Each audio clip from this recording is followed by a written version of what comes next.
아내하고 연애를 할 때 밤에 제 차 안에서 마주 앉아서 이야기를 나눠요. 얘기를 나누는데 12시, 1시, 2시 그렇게 얘기를 나눠요. 얘기를 나누면서 하나도 안 지루해요.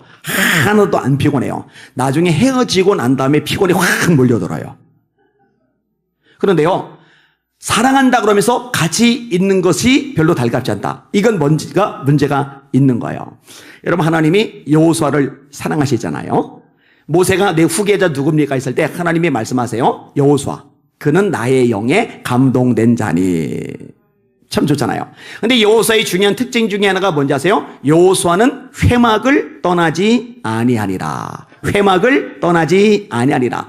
다른 젊은이들처럼 볼 일이 있을 수 있어요. 친구 만나서 이야기도 나누고 좀 이런저런 좀 의견도 교환하고 그럴 수 있어요. 그런데 여호수아의 관심은 뭐냐? 회막을 떠나지 아니하니라. 이 회막은 하나님이 머무시는 것이거든요. 하나님과 함께 있는 시간이 여호수아는 가장 좋은 거예요.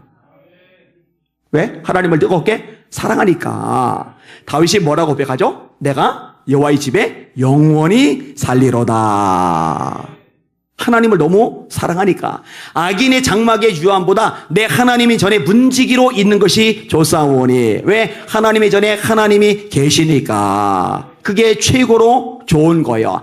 안나에 대해서 묘사를 하죠. 성전을 떠나지 아니하고 주야로 기도하고 금식하며 섬기더니. 그러다가 예수님을 만났잖아요. 아기 예수님. 아기 예수님을 알아보고서 축복하며 기도해줬던 두 사람, 시몬이란 노인과 안나라는 할머니. 근데 이 안나가 어떤 할머니였다고요?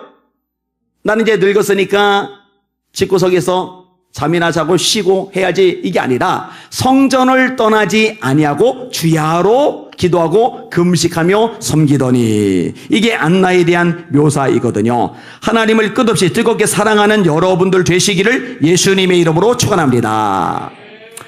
저도요, 예수님이 너무 좋은 거예요. 왜냐? 예수님 때문에 제가 소망을 찾았거든요.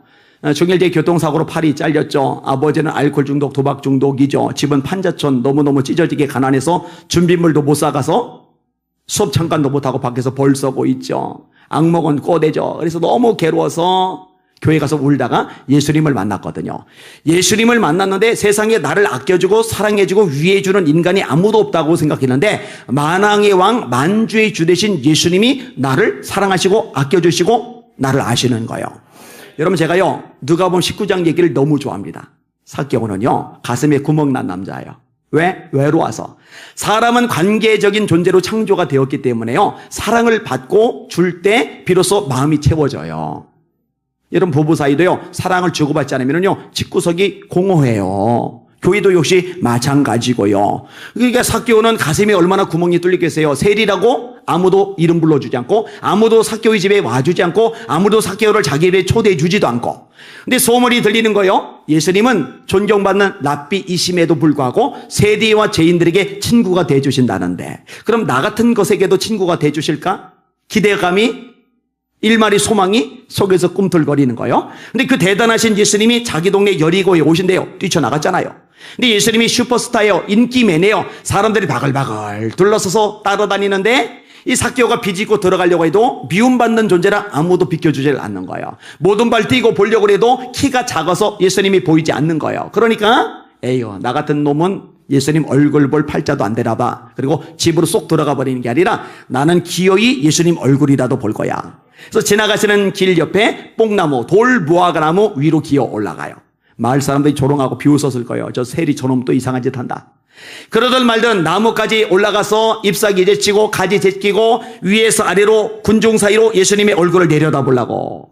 이제 예수님의 얼굴이 보이고 옆모습이 보이고 뒤통수가 보여야 되는데 예수님이 느닷없이 이 뽕나무 쪽으로 걸어오시는 거예요. 삭개오의 가슴이 두근반 세근반. 얼마나 뛰었겠어요. 설마 아니겠지. 나무 밑에까지 오시진 않으시겠지. 웬걸 나무 밑에까지 오신 거예요. 내려다보고 있는데 예수님이 삭개오를 올려다보는 거예요. 눈이 마주칠 때 놀라서 가지를 놓쳤을 겁니다. 예수님의 입에서 폭탄 선언이 나와요. 삭개오야. 삭개오는 한 번도 예수님께 자기 이름을 소개한 적이 없고 동네 사람들 역시 삭개오를 미워하기 때문에 예수님께 소개해 준 적이 없는데 글쎄 예수님이 먼저 삭개오의 이름을 아시는 거예요. 거기다가 아니에요? 내려와라.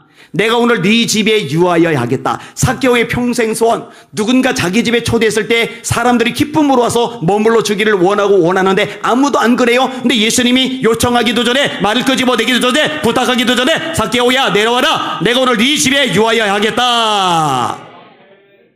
이 예수님이 이 아니만에게도 찾아오시더라고요. 시원아, 제 이름을 아시는 거예요. 제 아픔을 아시는 거예요. 제 눈물을 아시는 거예요. 제 절망을 아시는 거예요. 제 마음의 깊은 상처, 트라우마를 아시는 거예요.